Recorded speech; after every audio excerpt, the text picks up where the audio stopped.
नमस्कार दोस्तों। एक वक्त में रावण चाहता था कि मैं अजर अमर हूं। एक वक्त में इसी तरह से तमाम राक्षस ऐसे हुए जिन्होंने खुद को अजर अमर करने के लिए तमाम तरह के ड्रामे किए। देवताओं के आगे पहले हाथ जोड़ के पूजा करके और तरीके से उनसे वर लिए और फिर उन्हीं को खत्म करने का काम किया। महादेव से भस्मासुर ने वचन लिया, वर लिया और फिर उन्हीं को खत्म करने चल दिया। बहरहाल इसी तरीके से बहुत से लोग हुए। ऐसे ही अब हमारे मौजूदा प्रधानमंत्री नरेंद्र मोदी सोच रहे हैं कि हम अजर अमर हो जाएं। वो अपने आप को सम्राट अशोक से तुलना करते हैं। वो अखंड भारत की बात करते हैं, उसी अखंड भारत की जो सम्राट अशोक का शासनकाल था, बंगाल की खाड़ी से लेकर के अफगानिस्तान के पूर्वी हिस्से तक। वो अपने आप को इस तरह से स्थापित करने की बात करते हैं। आपको याद होगा, सम्राट अशोक ने देश के तमाम हिस्सों में शिलालेख लगवाए थे, लेकिन उसने उन शिलालेखों में वो सारे अपने प्रवचन लगाए थे, वो सारी सद्वाणियां कही थी, प्राकृत भाषा में कही थी, जो आम भाषा होती थी उस समय की, उसमें कि आपको क्या करना चाहिए, आपको अहिंसा अपनानी चाहिए, आपको जीव हत्या नहीं करनी चाहिए, आपको ये अच्छे विचार करने चाहिए, आपको सबका सम्मान करना चाहिए, सबको साथ लेके चलना चाहिए और ये सारी चीजें। नरेंद्र मोदी भी कमोबेश उस तरह बोलते हैं। कहां? कभी विदेश के किसी देश में जाकर के, कभी यूक्रेन में बोलते हैं, कभी रसिया में बोलते हैं, कभी इजराइल से बोलते हैं, कभी चाइना से बोलते हैं, कभी अमेरिका से बोलते हैं, कभी पोलैंड में बोलते हैं, कहीं भी बोलते हैं। लेकिन असल में वो क्या करते हैं, यह भी देखने वाला होगा। आप यदि देखें, सम्राट अशोक पोता था चंद्रगुप्त मौर्य का, और उसके बड़े भाई को युवराज घोषित किया गया था पाटलिपुत्र का। जो उनके पिता थे बिंदुसार, उन्होंने उसे, उसके बड़े भाई को घोषित किया था युवराज। अशोक को उन दिनों विदिशा में वो शासन सौंपा गया था, और जो उनका बड़ा भाई था सुशासन, वो उस समय था, सुशान, वो तक्षशिला में था। जब बिंदुसार को लगा कि अब उसके बीमार रह रहा है, तो उसने अपने बड़े बेटे यानी युवराज को बुलाने का फैसला किया और उसे बुलावा भेज दिया। इधर अशोक से कहा कि जाकर के आप तक्षशिला के विद्रोह को और उसको संभालिए। अब स्थिति ये होती, इतने बड़े राज्य होते हैं तो ये स्थितियां होती, तो वो वहां से जाने के बजाय तक्षशिला बहाना बना दिया कि मैं बीमार हूं, और उसके बाद वो आ गया सीधे पाटलिपुत्र, और उसने अपने पिता के साथ ऐसा व्यवहार किया कि वो मौत के मुंह में चले गए। एकदम से उन्हें उसके व्यवहार से हार्ट अटैक हुआ और वो मर गए।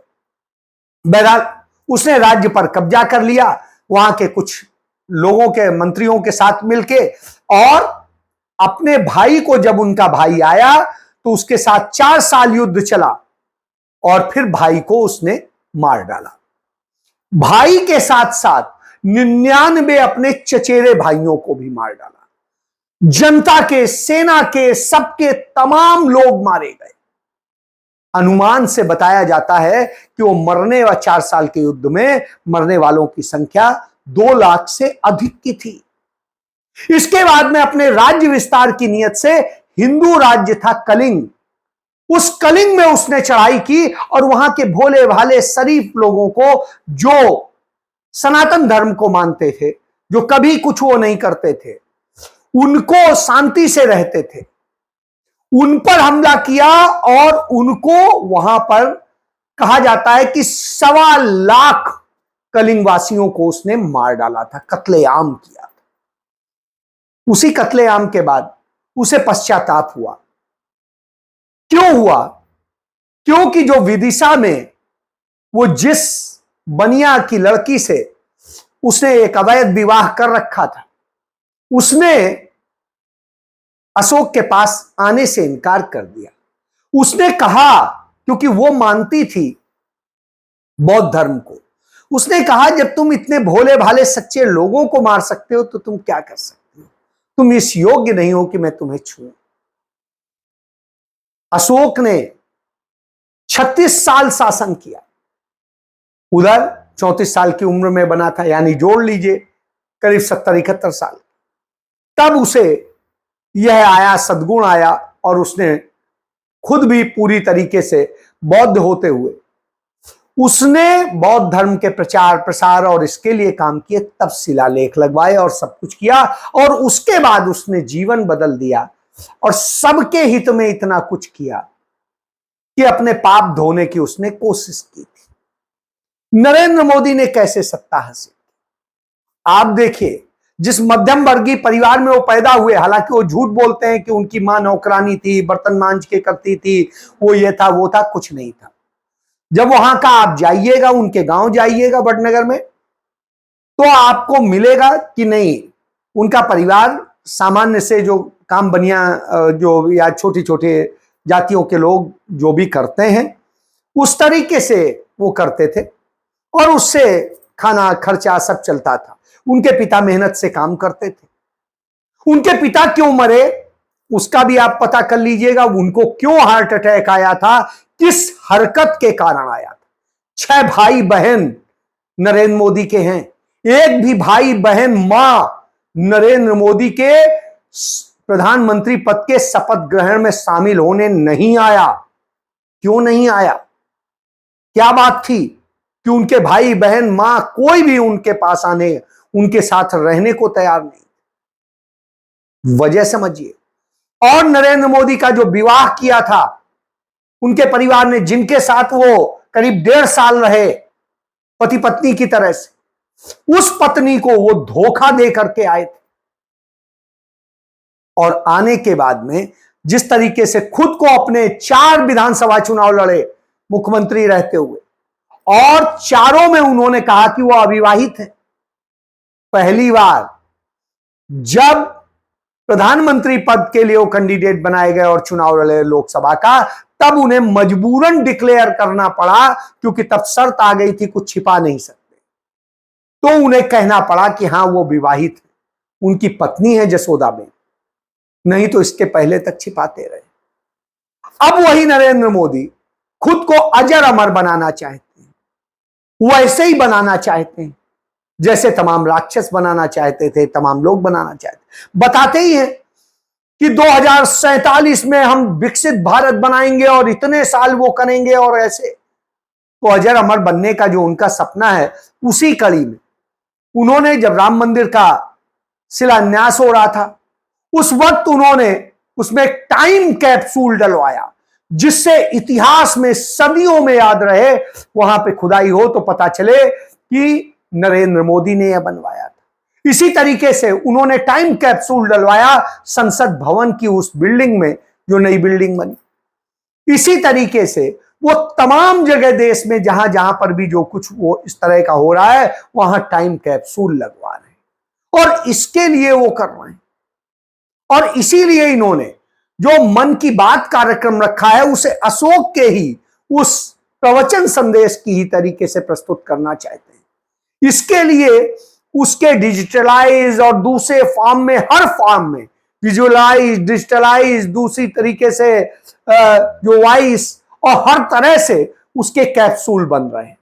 उनपे हजारों करोड़ रुपया देश का खर्च हो रहा है, और उनको करके इसलिए कि जिससे ऐतिहासिक रूप से यह रिकॉर्ड में रहे कि हां वो कितने महान थे और क्या थे। विकिपीडिया से लेके सब में उन्होंने पेड तरीके से उस पर लिखवाया है कि कितने वो महान थे, कितने वो गए, कहां गए, क्या क्या किया, और इस तरह से कर रहे हैं। तो आप इससे समझ सकते हैं कि नरेंद्र मोदी क्या कर रहे हैं। ये पैसा खर्च कर रहे हैं, और ये सारा करते हैं तब आता है कि क्या वास्तव में उनकी विश्व में स्वीकार्य होती है। तो अभी 2 देश गए थे, पोलैंड और यूक्रेन। पोलैंड ने भी जिस तरीके से उन्हें आईना दिखाया है, और यूक्रेन ने भी उन्हें कहा है, अपमानित किया है, कह सकते हैं कि आपके कारण से यह युद्ध चल रहा है। आप विश्व शांति की बात करते हैं। यदि आपने रसिया से इस तरह से तेल के सौदागरी न की होती तो शायद ये ना होता। चाइना ने इतना तेल नहीं खरीदा जितना आपने खरीदा है, और इससे आपने अपने देश को फायदा नहीं दिया है, अदानी अंबानी जैसों को फायदा दिया है। बहरहाल बेचारे शर्मिंदा थे, क्या करते, लेकिन चले आए। दिखाना था कि हाँ वो विश्व शांति के लिए काम कर रहे हैं, वैसे ही जैसे अशोक लास्ट में कर रहा था कि पहले रसिया जाते हैं, फिर वहां जाते हैं, फिर यहां जाते हैं। अरे मोदी तो युद्ध रुकवाएंगे। युद्ध क्या रुकवाएंगे? इजराइल के साथ में दोस्ती रखते हैं, नेतन्याहू के साथ में तमाम सौदे होते हैं, अदानी को पोर्ट दिलवाते हैं। वही नेतन्याहू मानवता पर हमला करते हैं। गाजा पर जिस तरीके से हमले हो रहे हैं, सब कुछ हो रहा है। तो नेतन्याहू ने जब इस तरह से अत्याचार कर रखा है, तो अब नेतन्याहू के खिलाफ आवाज उठने लगी है। अमेरिका की जो राष्ट्रपति पद की उम्मीदवार हैं, वो कमला हैरिस जो भारतवंशी हैं, वो अब खुल के बोलने लगी हैं कि मैं राष्ट्रपति बनी तो इस युद्ध का विराम कराऊंगी, रुकवाऊंगी। ये निश्चित रूप से गलत है, और उसका असर यह हुआ कि अब इजराइल में नेतन्याहू के खिलाफ वहां की जनता खड़ी हो गई। वो उन्हें आईना दिखाने लगी, वह बताने लगी कि किस तरीके की स्थिति, और यही स्थिति कमोबेश धीरे धीरे भारत में डेवलप हो रही है। भारत की जनता जगह जगह नरेंद्र मोदी को आईना दिखा रही है। चाहे आप जिस राज्य में चले जाइए, चंद जगह की बात छोड़िए, नरेंद्र मोदी नफरत के जो बीज बो रहे हैं, जिस तरीके से बुलडोजर संस्कृति करी है और सब किया है, उससे बर्बादी की स्थिति आई। किसानों पर जो अत्याचार किए हैं वो पराकाष्ठा है। और मुख्यमंत्री बनने के लिए आपको याद होगा गोधरा का दंगा किस तरीके से कराया था, और उसके बाद 127 सीटें जीती थी। तो उसके लिए जो ये खेल किए गए थे वो भी सबको पता है, और उस गोधरा दंगे में हजारों लोग मरे थे और लगातार मर रहे हैं। नरेंद्र मोदी ने जितने तमाम अपने साथियों, पूंजीपतियों और सबको कमाने की छूट दी है अवैध तरीके से, उन्होंने लूट लूट के लोगों को मौत के मुंह में ढकेला है, और वही स्थिति हो रही है। अब आप इसको देखिए कि किसानों ने 750 किसान मर गया था 13 महीने प्रदर्शन करते करते, शहीद हो गया बॉर्डर पर, दिल्ली की सीमा पर। और इसी तरीके से आज भी पंजाब की सीमा पर 65 किसान मौत के मुंह में जा चुके हैं, 1 साल से वहां पे बैठे हुए। तो इस तरह से चल रहा है, और जब यह चल रहा हो तो निश्चित रूप से सवाल होता है। इसी सवाल के बीच में हम सब बिल्कुल जानते हैं कि किस तरह से नरेंद्र मोदी ने हर चीज में झूठ बोला है, नफरत पनपाया है।